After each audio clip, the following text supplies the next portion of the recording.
Bem-vindos de regresso a mais um E o Resto é Ciência. Eu sou o José Manuel Fernandes, comigo está o Miguel Miranda.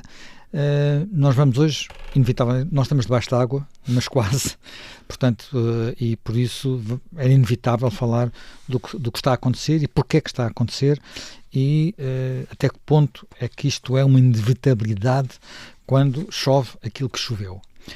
As cheias no Tejo são históricas, sempre aconteceram. Eu recordo, por exemplo, que elas aparecem em muita literatura portuguesa. Há um livro que tem, não sei se nem continua a ser ensinado nas nossas escolas, um livro que é o Soeiro Pereira Gomes, que os esteiros, em que se fala, tem uma imagem que eu acho que é muito bonita. As cheias cobriram de água os olhos dos camponeses, perdidas as margens, o rio fez mar de aflições. Enfim, é um escritor neorrealista, o seu tempo. Ele esteve numa das maiores cheias do Tejo, não na maior, e esteve a salvar pessoas nessa cheia, 1941, na altura do ciclone. Eu próprio estive andei de barco, não umas ideias isoladas, na cheia de 79, que era considerada a maior cheia dos últimos 150 anos, estudada como tal, e agora, um bocadinho, talvez, para a nossa surpresa, porque o rio está mais regularizado, há mais cuidado, há de novo cheias no Tejo e noutros rios. Ao mesmo tempo que é isto, se formos ainda recuarmos mais atrás, se formos, por exemplo, ao que os romanos escreviam do Vale do Tejo, nós encontramos textos de Estrabão, portanto o grande geógrafo, a falar da extrema fecundidade, e o próprio Virgílio, o poeta Virgílio, a dizer que aqui, isto é, no Tejo, no Vale do Tejo, na lesíria do Tejo, até o vento emprenhava as éguas. Portanto, este tempo hoje é já naturalmente diferente, e esse próprio Vale do Tejo foi muito transformado ao longo dos anos, e não só com as barragens que entretanto construímos, não é, Miguel? O Tejo é o rio português que mais aparece quando nós falamos aqui de grandes mudanças e de grandes fronteiras climáticas, que é outro aspecto. Sim, importante. E temos que falar um bocadinho disso, porque isso também é muito relevante para o que está a acontecer. Exatamente. Penso que toda a gente deve conhecer, o Orlando Ribeiro, que foi um dos maiores geógrafos portugueses, e já agora a Susana Davos, que é centenária, e uma grande geógrafa também que trabalha em Portugal. E foi casada com ele. Sempre dividiu o país em duas zonas, a zona do Portugal Atlântico, até ao Tejo no essencial, e a zona do Portugal Mediterrâneo, do Tejo para baixo. E nós sempre nos habituámos a ver essa diferença, e essa diferença sempre marcou a nossa percepção da geografia do país. Do continente. E o Tejo em si é conhecido desde muito antes dos romanos, como sendo uma zona particularmente fértil, e era muito diferente do Tejo que conhecemos hoje. Houve muitas intervenções humanas no Tejo. O Tejo, até muito a norte de Santarém, tinha mochões, como nós agora conhecemos no estuário. Era uma zona úmida, como hoje se diria, extensíssima, mas que era também muito desejada devido à sua fertilidade agrícola. E existem mesmo afirmações também do tempo dos romanos e da época muçulmana, em que o Tejo era considerado como quase equivalente ao Nilo. Como sabem, era o deus da fertilidade. A fertilidade, exatamente. E com cheias associadas à fertilidade. E com cheias associadas à fertilidade, e que fazem parte da dinâmica, não é? Da dinâmica, do ecossistema, como se diria hoje em dia, ou do geossistema. Só que num país montanhoso como Portugal é um país que tem declives muito elevados, em que as planícies de aluvião não são muito extensas. A planície do Tejo aparecia e aparece ainda hoje como uma das zonas mais ricas do país. Ainda hoje as Lesírias e a própria Companhia das Lesírias são uma zona particularmente fértil. E, portanto, houve muita tendência de intervenção. E essa intervenção fez com que o caudal o próprio leito do rio mudou várias vezes. Claro que ele, ao fim de um certo tempo, acaba por meandrizar da forma que o sistema natural deixa, mas, na verdade, ele sempre se manteve como o rio que tem o estuário mais extenso da Europa, que tem um transporte de água doce muitíssimo significativo e que só foi, de certa forma, domado, porque ele foi domado pelo homem, pela intervenção no leito e pela introdução das barragens. Pronto, a introdução das barragens, nós temos sobretudo duas grandes barragens que influenciam mais aqui, sobretudo a parte final do curso do Tejo. Uma portuguesa, que não fica no Tejo, fica no Zézer, e outra quase à entrada de Portugal, mas ainda do lado de Espanha, a barragem de Alcântara. Essa ainda penso que é a segunda grande reserva de água a seguir ao Alqueva na Península Ibérica. Essas barragens são barragens que servem um pouco para tudo, mas neste caso concreto servem também para encaixar as cheias. Portanto, uma das coisas que me, enfim, olhando historicamente para a história do Tejo, no Tejo havia cheias em média de 2 em 2 anos. Portanto, se considerarmos aquilo que era uma cheia pela medição junto a Santarém, portanto, onde a água ultrapassava certa altura. Há uns 30 anos, mais ou menos, que mesmo quando chove muito, essas cheias deixaram de acontecer. E agora estamos numa situação em que voltou a haver uma cheia grande. Quer dizer, isto é diferente, por exemplo, do Mondego. Nós depois podemos falar um bocadinho dos diferentes rios, mas até que ponto é que digamos, este ano hidrológico está a ser assim tão anormal para explicar o que está a acontecer? Bem, para isso temos que recorrer, como sabem, aos dados de duas instituições, uma que é o Instituto Português do Mar e da Atmosfera e outra que é a Agência Portuguesa do Ambiente. Quando olhamos para a precipitação em si, porque há a precipitação e depois há a cheia, propriamente dita, a parte hidrológica.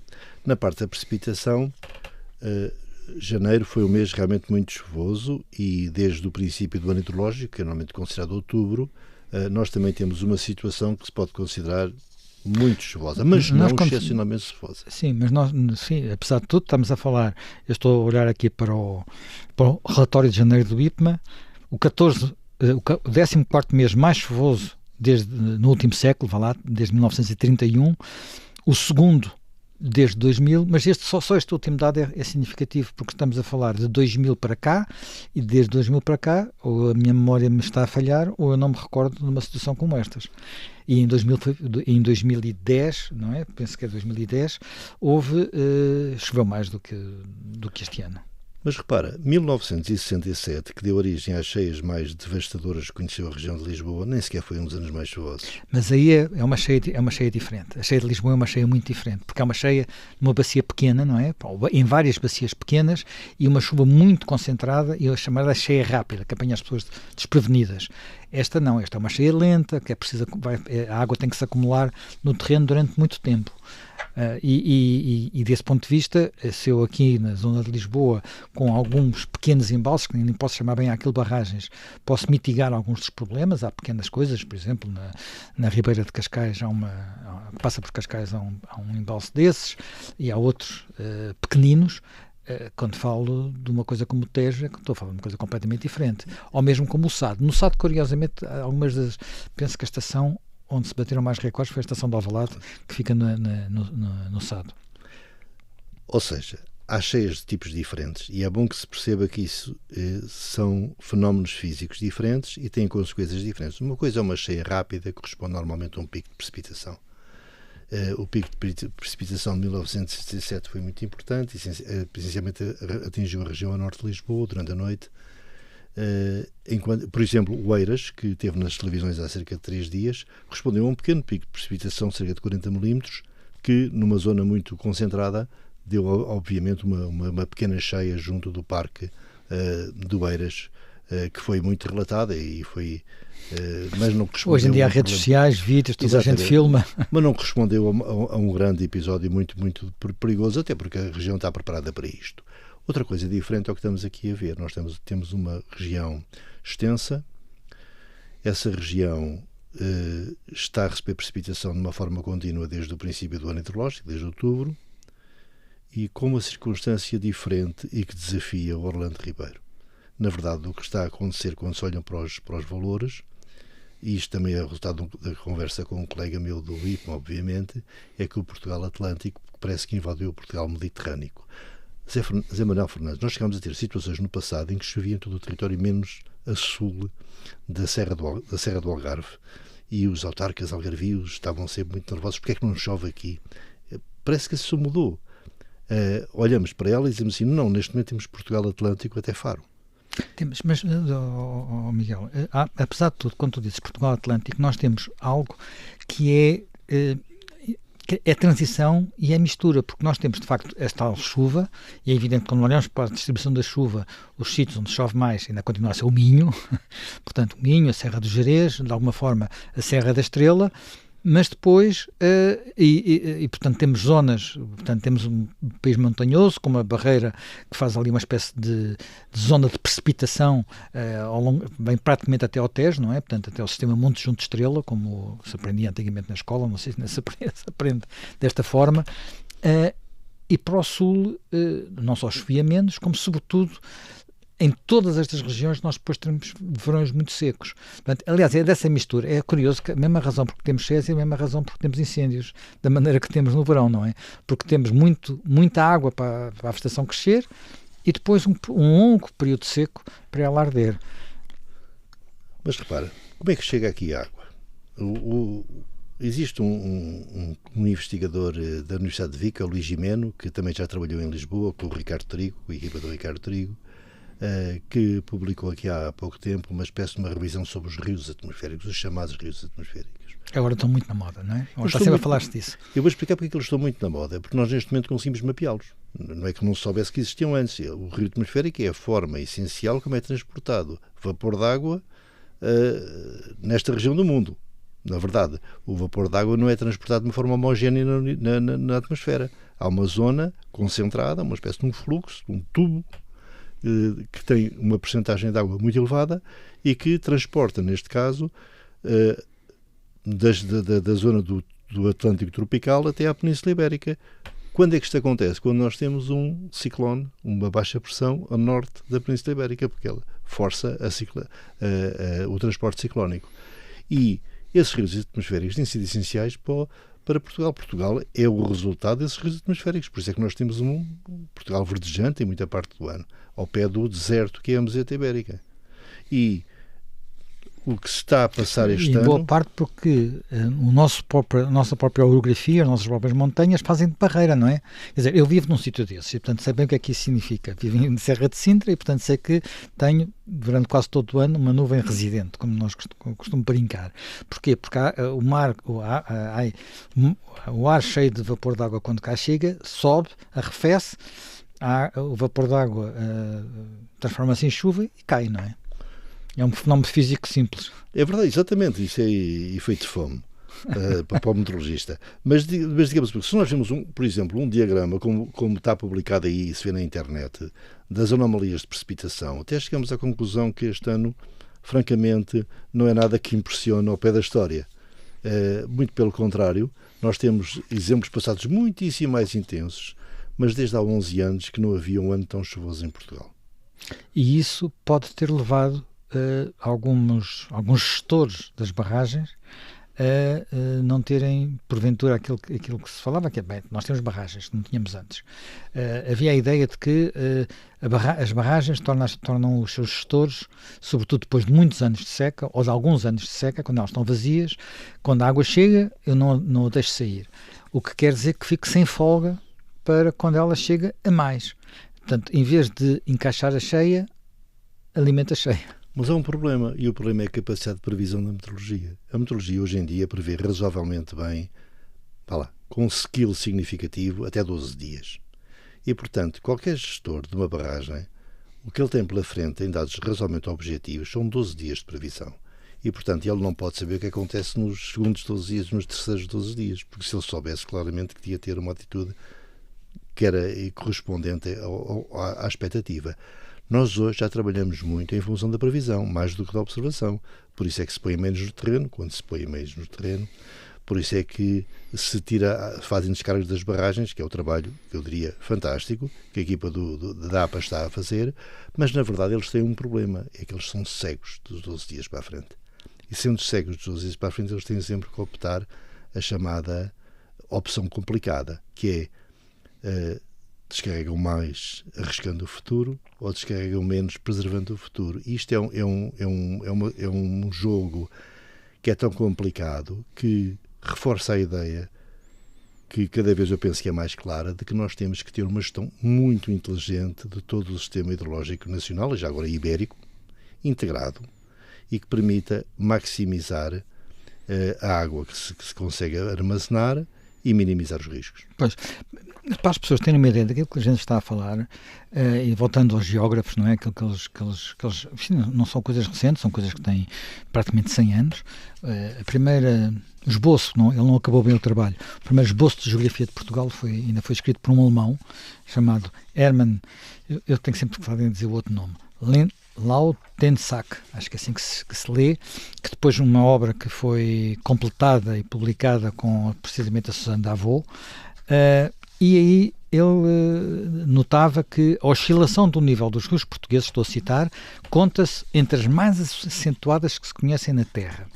E depois o Orlando Ribeiro concretizava: o caudal das maiores cheias atinge 770 vezes a estiagem no Douro, 3.000 vezes no Mondego e 700 vezes no Tejo. Portanto, estamos a falar de níveis e estamos a falar de regimes antes de barragens, não é? Portanto, agora com as barragens, a estiagem é menos acentuada, há caudais ecológicos que são garantidos, portanto, não temos o rio completamente seco, como acontecia, por exemplo, no Mondego em Coimbra, mas o regime não mudou, porventura até se acentuou, porque a chuva está mais concentrada, não é? É a ideia que temos. É a ideia que temos, mas repara, neste caso não parece ser verdade, porque nós não temos tido uma concentração de precipitação muito grande, temos uma extensão no tempo muito grande, e é por isso que as conclusões às vezes são difíceis. Penso que o que está a acontecer em fevereiro já é bastante longe daquilo que é o normal, mas até ao mês de dezembro, ao mês de janeiro, nós temos meses muito chuvosos e temos um ano hidrológico muito chuvoso, mas que não é excepcionalmente chuvoso. O que nós estamos a ter é a água a chegar a ser disponibilizada lá no leito dos rios, num volume tal que ela não consegue rapidamente, digamos, encontrar o seu ambiente natural. Mas atenção, se nós não tivéssemos tido a tempestade de Christine, se não tivéssemos tido a destruição que tivemos, se não tivéssemos tido o tal jet steam que destruiu significativamente uma área importante do país, o impacto teria sido claramente inferior. Porquê que dizes isso? Porque neste momento o que a gente vê é que as barragens estão a fazer o seu trabalho, que as barragens estão a tentar, armazenar o máximo de água e descarregar o mínimo, mas garantindo sempre a segurança das barragens. Não tivemos ainda nenhum colapso significativo e, portanto, as áreas que estão a ser inundadas são ainda razoavelmente controláveis. Esperemos que continuem a ser, porque já sabemos que a capacidade de encaixe em Espanha já está praticamente no limite. O que se passa é que nós temos uma terra destruída e nós temos aquilo que se chama o efeito de cascada dos riscos, que é temos um risco a seguir ao outro e eles, na verdade, acumulam-se. Será só esta sequência, e Miguel, tinhas dito que apesar de todo o ano, pelo menos até janeiro, até ao final de janeiro, agora os primeiros dias de fevereiro estarão a ser um pouco diferentes, mas olhando para os últimos anos, em 2024, em 4 meses, janeiro, fevereiro, março e outubro, portanto um mês aqui salteado, 70% da precipitação. Em 2023, em 3 meses, janeiro, outubro, novembro, portanto não foram exatamente os mesmos, 60% da precipitação. Isto é o clima atlântico normal, aquilo de que falavam os nossos geógrafos, ou é já algo diferente? É difícil dizer ainda. É difícil dizer, mas repara o seguinte, como se sabe, se nós considerarmos o período de novembro a janeiro, nós temos o 7º ano mais alto desde 31. Portanto, é um valor duro, é um valor complicado, mas não é um valor excepcional, não é um recorde histórico que se possa agora dizer que são as mudanças climáticas que estão a dar isto. Vamos lá ver, é realmente um ano muito chuvoso, que ainda por cima está a continuar-se por fevereiro e ainda pode criar situações mais gravosas do que a gente conhece. Nós estamos a gravar antes de um sábado onde se prevê muita chuva. Mas, nós, na verdade, temos tido a sorte de não termos tido aqueles episódios de 200 milímetros, 300 milímetros no único local, que são altamente destruidores. Talvez, não sei se aquele episódio de Porto Alegre não terá correspondido um pouco a isso. Não, o que a gente tem tido é o país mediterrâneo a sentir a chuva do país atlântico, e para o qual o sistema natural não está preparado, tem que se perceber isso, porque o sistema natural atlântico foi, ao longo dos séculos, dos milénios, foi-se adaptando ao regime de precipitação. No sul nós temos tido sempre precipitações tipicamente mais baixas. E é o tal país do Mediterrâneo. Mas, na verdade, o que se passa é que quase que não parece haver diferença. E todos os grandes recordes que estão a ser obtidos, aparentemente, são no sul. E nós não estávamos preparados para isso. A bacia do Sado, por exemplo, que é uma bacia que é sempre falada para dizer que está em déficit hidrológico desde há décadas, que põe em causa o tomate, o arroz, o whatever, no sentido que não seriam possíveis porque ela seria seca até ao fim dos tempos. Significa que, na verdade, neste momento foi das que teve até um efeito de inundação mais significativo. Quer dizer, é o sítio onde, enfim, quem lá vive diz que não tem memória, mas essas coisas às vezes são relativas, como sabemos, não é? Mas eu vi as imagens da televisão e aquilo estava uma inundação bastante grande, sim, mas no Sado havia zonas que eram inundadas com regularidade. Este ano parece que foi de facto mais do que é habitual e aconteceu que nós vamos ver, não há grandes barragens na Bacia do Sado, são tudo barragens até muito antigas, barragens construídas nos anos 40 e 50, barragens, algumas delas quase com 90 anos, e barragens vocacionadas para o regadio, o que significa que no caso concreto do regadio não é guardar para produzir eletricidade, se bem que algumas delas também produzam, é guardar para o verão. Portanto, dizer às pessoas, olha, agora despejas, porque se calhar se não despejares a seguir tens uma cheia quando há 20, 30, 40 anos não havia memória de nada, é capaz de ser difícil. E aguardar para produzir alimentos, não é? Temos que perceber, porque as pessoas pensam que é para... Sim, não é a ganância do agricultor. Não é a ganância, exatamente, para nós dependemos, água e essas coisas. Não, na verdade, e este jogo é cada vez realmente complexo, porque nós precisamos de muitos alimentos, nós queremos ter poucos riscos e, portanto, nós temos de ser capazes de gerir isto melhor que os romanos, não é? É o mínimo. Ora, e os romanos fizeram cá muita coisa, já estavam habituados a fazer engenharia hidráulica. Deixaram muitas barragens porque eles sabiam perfeitamente que para manter as populações e para manteres uma economia minimamente sustentável tu precisas de agir sobre o ciclo hidrológico. A ideia de que nós podíamos ser tudo naturalizado e que poderíamos não agir sobre o ciclo hidrológico é uma quimera. E deixaram aquedutos e barragens, e barragens que são mapeadas por um estudo histórico feito pelo professor Quintela, que eu aconselho sempre a leitura, para se perceber a importância que teve, porque nós às vezes parece que não damos suficiente valor à herança romana, porque nós, em termos provavelmente históricos, seremos romanos, atenção, ao contrário do que para isso diz. E somos descendentes desta ideia de olhar para a natureza e intervencioná-la ao serviço do homem. E se não tivesse havido as barragens que existem neste momento nos rios, isto teria sido uma inundação, apesar de tudo, generalizada, mas teria sido desde sempre, não só neste ano, em todos estes 7 anos que nos precederam, não teria havido capacidade... Sim, quer dizer, no caso do concreto do Rio Tejo, a ideia que existe é que a partir do momento que se chega aos 7 metros na escala de Santarém, o rio transborda. E entre 1800, portanto, em pouco mais de 100 anos, portanto, 1852 e 1979, ultrapassou 47 vezes, uma vez em cada 2 anos. E isso deixou de acontecer, não é? Nos últimos, desde 79 para cá, que não, enfim, de vez em quando já temos tido algumas cheias naquela região, nada de parecido com 79. Este ano vamos ver, ainda estamos a meio do processo. Mas isto tem a ver com a variabilidade meteorológica e climática, de certa forma, da região do Mediterrâneo. E nesta região onde nós nos encontramos, nós temos uma latitude média. Nós temos uma grande variabilidade da precipitação e da seca. E normalmente os ativistas, quando vêm 2 anos de seca, dizem que temos que começar a plantar camelos e construir pirâmides. E quando vêm 2 anos de chuva, dizem que vamos ficar todos com água até ao umbigo. Mas isso não é verdade. Nós temos uma grande variabilidade secular com quem temos que conviver. E a única forma de nós convivermos é seguirmos o exemplo dos romanos, é termos obras hidráulicas bem feitas, temos uma gestão mais inteligente do que eles eram capazes de fazer. Mas atenção, Zé Manuel, teremos sempre este problema da limitação da previsão. Mesmo um sistema inteligente que funciona em função da previsão e não em função das observações, está sempre limitado pela nossa capacidade de previsão. E ela é ainda pequena para este fim. E como é que pode evoluir mais? Agora falamos tanto de inteligência artificial e dessas coisas assim. Existe A previsão de médio prazo é aquela onde parece que a inteligência artificial pode dar mais contributo, não é na outra, é nesta. Nesta, sim.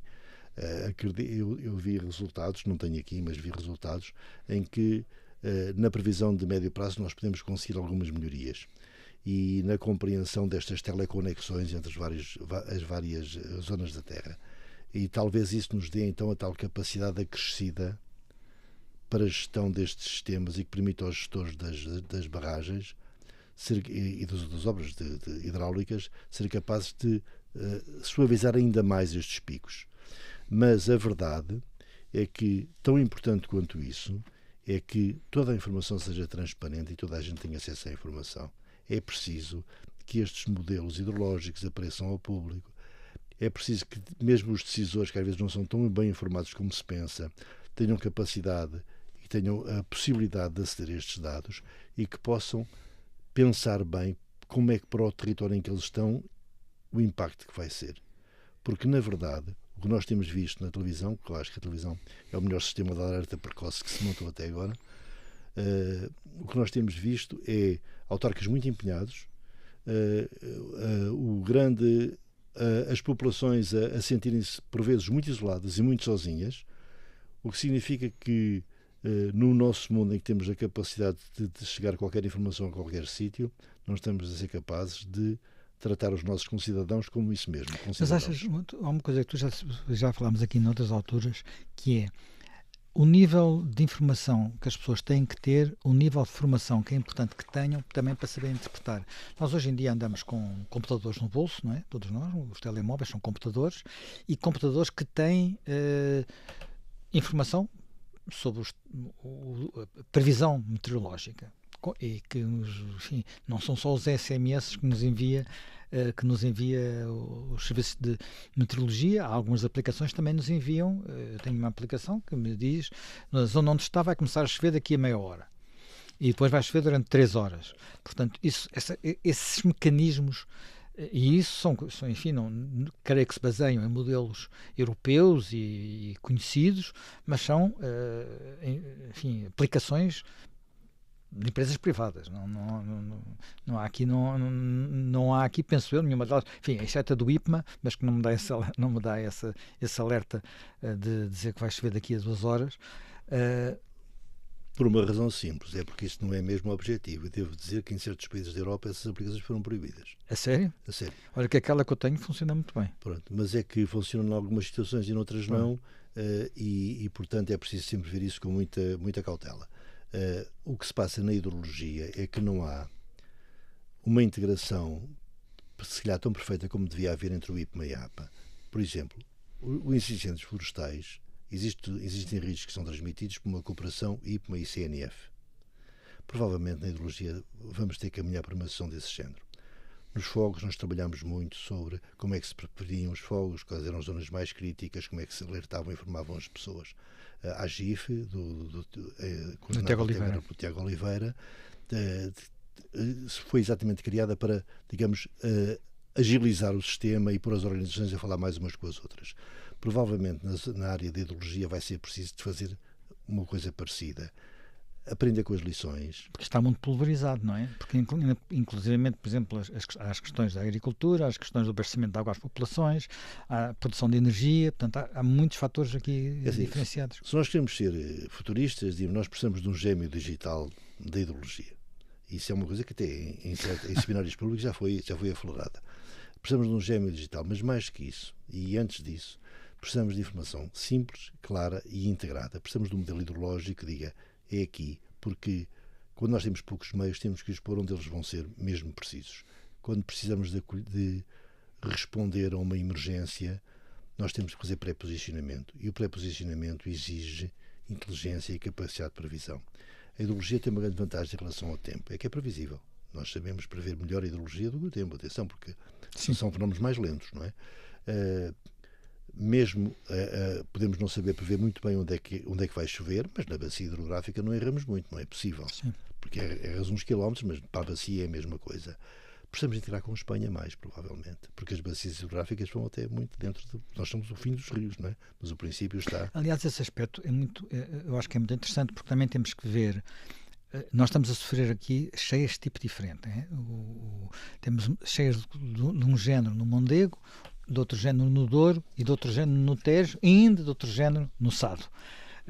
E que tem a ver, por um lado, com a própria local onde os rios se encontram, há rios mais a norte e rios mais a sul, mas também com aquilo que são as bacias.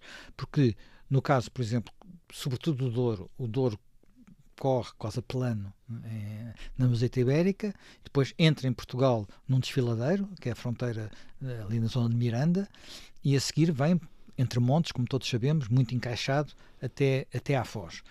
O que significa que a partir daí para baixo quase não é possível encaixar a água do Douro, e a maior parte da água que vem é água que, enfim, em Portugal tem, apesar de tudo, uma bacia razoável, mas boa parte dessa água vem de Espanha.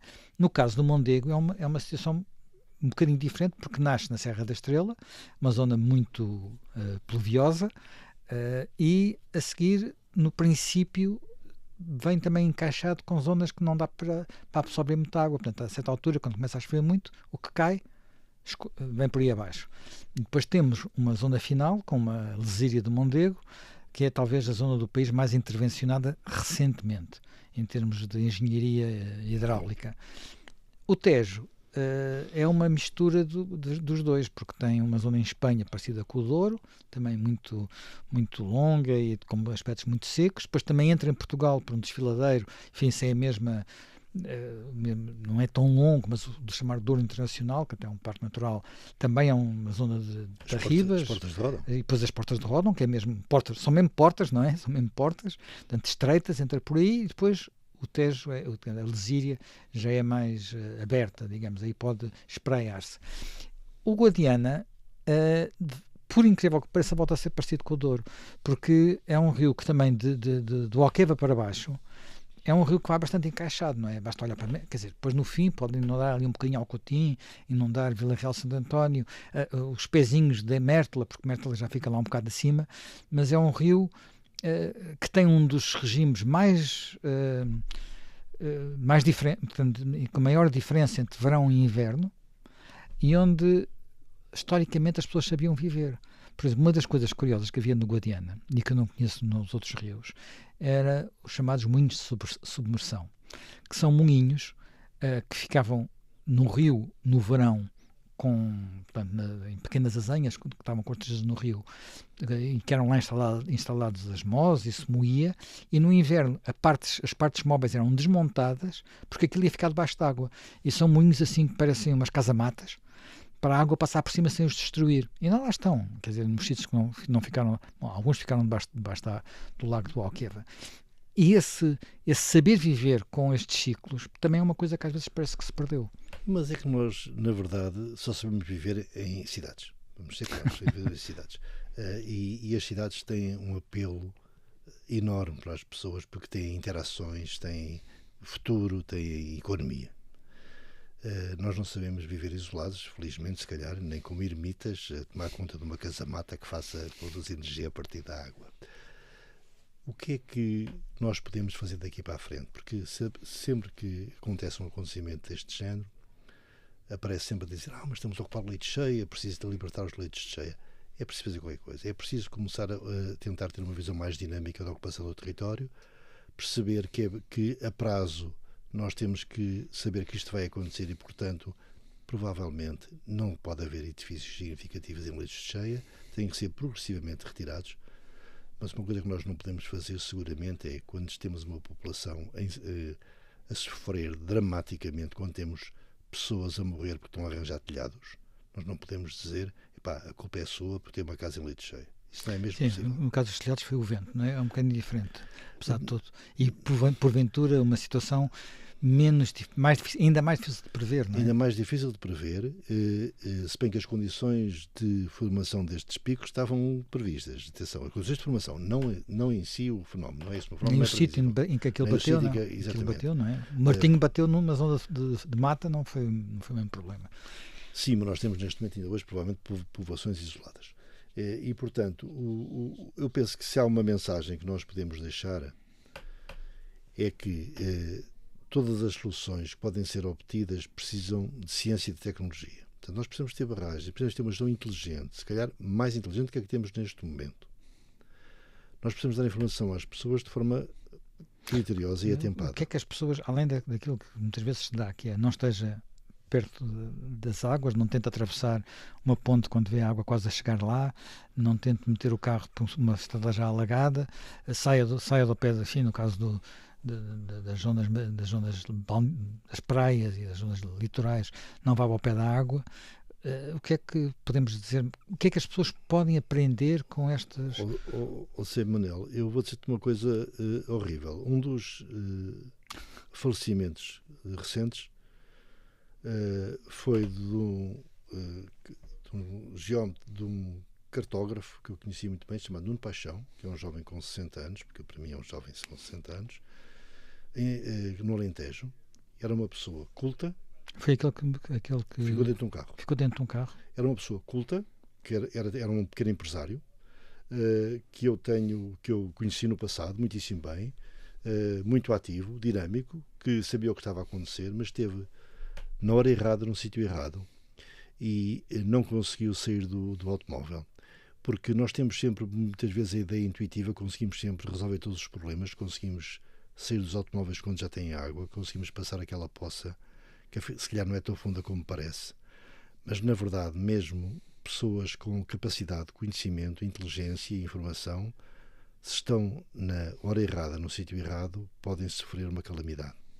E, portanto, eu, como conheci o Nuno, e sei que não era uma pessoa, digamos, desprovida nem de conhecimento, nem de capacidade de compreender as situações, digo que nós vivemos mesmo num mundo com riscos e, portanto, temos que estar preparados para eles e temos que estar preparados para o que funcione bem e para o que funcione mal. Temos de dar o máximo de informação, mas sabendo sempre, não há sistemas de risco nulo e não há pessoas tão inteligentes que sejam capazes de resolver todas as situações. Não há capacidade de nós atendermos a todos os casos em todos os sítios. E do primeiro episódio, que foi o episódio do vento do Katrina, devemos tirar a lição que temos de ser capazes muitas vezes de decidir sozinhos o melhor que é possível fazer. Destas cheias lentas que estão neste momento a inundar uma parte do país, temos de tirar a lição que temos que prever mais a longo prazo e temos que ser capazes de ter sistemas mais inteligentes de previsão, mas que não podemos abandonar a ideia de que só o conhecimento é que permite a vida decente dos homens na natureza. Mas, por exemplo, vou dar aqui um exemplo muito concreto que tem a ver ainda com a Katrina. No dia seguinte esteve cá um climatologista aqui na rádio, o climatologista Carlos da Câmara, e que disse: eu, quando vi os avisos que ia haver muito vento, nessa noite fui estacionar o carro longe de árvores e longe de casas. Bem, eu diria que é um conselho avisado, é uma medida avisada, mas talvez difícil de praticar em 100% do território. E nós também não podemos ter, num dia não queremos árvores e no dia seguinte não queremos estacionar debaixo das árvores. E dito outra coisa, eu falei com um especialista da área sobre qual é que era o impacto das árvores mal podadas. Se tivesse havido uma intervenção mais energética contínua das câmaras municipais para não haver árvores com menos enraizamento ou num estado de saúde mais frágil. E o que me foi dito claramente foi que muitas vezes era difícil de ver, porque se viam árvores derrubadas pelo vento com o chão muito cheio de água, que pareciam completamente saudáveis e que aparentavam uma grande saúde florestal, chamemos-lhe assim. Sim. E que, portanto, nós não somos capazes de cada um de nós ter um comportamento um bocadinho mais responsável, mas temos que saber uma coisa: nem toda a inteligência resolve todos os problemas. Isso tem mesmo de ser percebido. Nós vivemos num mundo em que a sorte também faz parte. É verdade, dizia Einstein, que Deus não joga aos dados. Mas desde que nós vemos estes últimos acontecimentos na física teórica sobre o entanglement, que vemos, não sei se não joga aos dados, mas às vezes parece. Bem, e com esta reflexão de Einstein acabamos mais um E o Resto é Ciência. Regressamos daqui a uma semana.